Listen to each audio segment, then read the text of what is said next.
வணக்கம் மக்களே, இது உங்கள் பாடறிவோம் படிப்பறிவோம். இந்த வார டீச்சிங் எபிசோட் புத்தாண்டு பிறந்திருக்கு.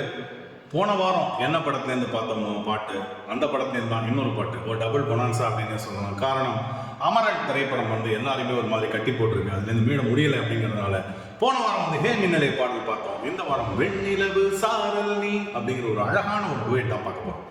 அமரன் திரைப்படத்தை பற்றி நம்ம நிறைய பேசிட்டோம். இது ஒரு மேஜர் முகுந்த் வரதராஜனுடைய வாழ்க்கை வரலாறு அப்படிங்கிறதுனால இந்த வாரம் நம்ம இந்த பாடலை பற்றியே டைரெக்டாக போயிடலாம்.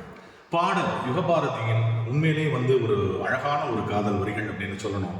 பாடியவர்கள் கபிலன் மற்றும் ரக்ஷிதா சுரேஷ், ஜிவி பிரகாஷ் அவரோட மியூசிக்கல், ராஜ்குமார் பெரியசாமி ரொம்ப சிறப்பாக இந்த பாடலை எடுத்திருந்தார் அப்படின்னு சொல்லணும். காரணம், இந்த பாடல் சிறப்பு அப்படின்னா நிறைய விஷயங்கள் இருக்கு. ஒன்று, யுகபாரதியோட லிரிக்ஸ் ஒரு இளமை ததும்ப துழலோட எழுதியிருப்பார். ரெண்டாவது அந்த காட்சி அமைப்பு என்ன பல விஷயங்களை சொல்லும் இந்த பாடலை பொறுத்த வரைக்கும் அப்படின்னு சொல்லுவோம். சிவகார்த்திகேயன், சாய் பல்லவி வாழ்ந்திருக்கிறார்கள் அப்படின்னாலும் இந்த பாடல்ல சிறப்பு என்னன்னா அந்த ராணுவ வீரன் ஒரு மாசம் 1.5 மாசம் அந்த ஒரு விடுமுறைக்காக தன்னுடைய சொந்த குடும்பத்தோட கொண்டாடுறதுக்கு வரான். இது எல்லா ராணுவ வீரர்களும் நடக்கும். ஒரு மாசம் லீவ் கிடைக்கும், இல்லை 2 மாசம் லீவ் கிடைக்கும். அவங்க குடும்பத்தோட திருப்பி அவங்களுக்கு கால் வரும், எப்போ வேணாலும் வரும், வாங்க உடனே புறப்பட்டு அப்படின்னு சொல்லிட்டு உடனே புறப்பட்டு போவாங்க. காரணம், அவருடைய வாழ்க்கை அந்த மாதிரி நாட்டை பாதுகாக்கக்கூடிய அந்த ஒரு வேலையில் இருக்கிறதுனால எந்த சமயத்தில் அவர்களுக்கு அந்த அழைப்பு வரலாம். இந்த பாடலில் அந்த ஒரு குடும்பத்தோட சிவகார்த்திகேயன், சாய் பல்லவி, சின்ன பொண்ணு அவருக்கு, இவர்கள் எல்லாம் குதூகலமாக அந்த ஷாப்பிங் மாலில் பர்ச்சேஸ் பண்ணுறது இதெல்லாம் காமிக்கிறாங்க.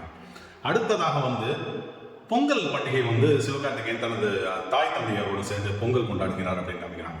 அதன் பிறகு 26ஆம் தேதி ஜனவரி குடியரசு தினம் வர்றதுனால கொடி ஏற்றி அந்த கொடிக்கு ஒரு நாட்டிற்கு ஒரு மரியாதை செலுத்த முடியாது, அந்த ஒரு காட்சி வைக்கிறாங்க. அதற்கப்புறம் ஒரு கால் வருது, அவருக்கு எப்படி இருக்கீங்க உடம்பு அப்படின்னு சொல்லிட்டு நல்லா இருக்கேன் அப்படிங்கிறாரு. உடனே இதெல்லாம் முடித்து விட்டு மீண்டும் ஒரு பணிக்கு திரும்பும் அந்த காட்சி. அவர் லேசான ஒரு மெல்லிய சோகம் இருக்கும். காரணம் ஃபேமிலியை விட்டுட்டு திருப்பி போறார். இதுதான் இந்த ஒரு பாடல் முழுக்க காண்பித்தது. இதுல முக்கியமான ஒரு விஷயம் என்னன்னா அந்த பெண் சிவகார்த்திகேயனோட சின்ன மகள் அந்த இடி இடிச்சு மழை பெய்யறப்ப பயந்தோடனே சிவகார்த்திகேயன் திருப்பி அந்த மகளை கூப்பிட்டு இதுக்கெல்லாம் பயப்படக்கூடாது, தைரியமா இருக்கு. இதெல்லாம் அந்த கவிதையாவே சொல்லியிருப்பார், டைலாக்லாம் இருக்காது.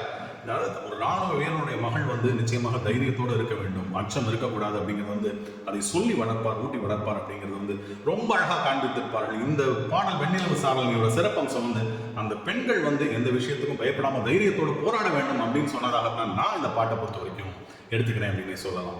வரிகளாகட்டும், இசையாகட்டும், காட்சியாகட்டும் மிக சிறப்பாகவே அமைந்திருந்தது அமரன் திரைப்படத்தில். அதுவும் இந்த பாடல் என்றென்றும் ஒரு சிறப்பாக இருக்கும். வெண்ணிலவு சாரல் போலத்தான் இசை அப்படிங்கிறது ஒரு சாரல் நம்ம மேல படப்பட அது மீண்டும் மீண்டும் மீண்டும் ஒரு இன்பத்தை அளித்துக் கொண்டுதான் இருக்கும். இது பாடறிவோம் படிப்பறிவோம், கடவுள் அமைத்த மேடை. நன்றி மக்களே.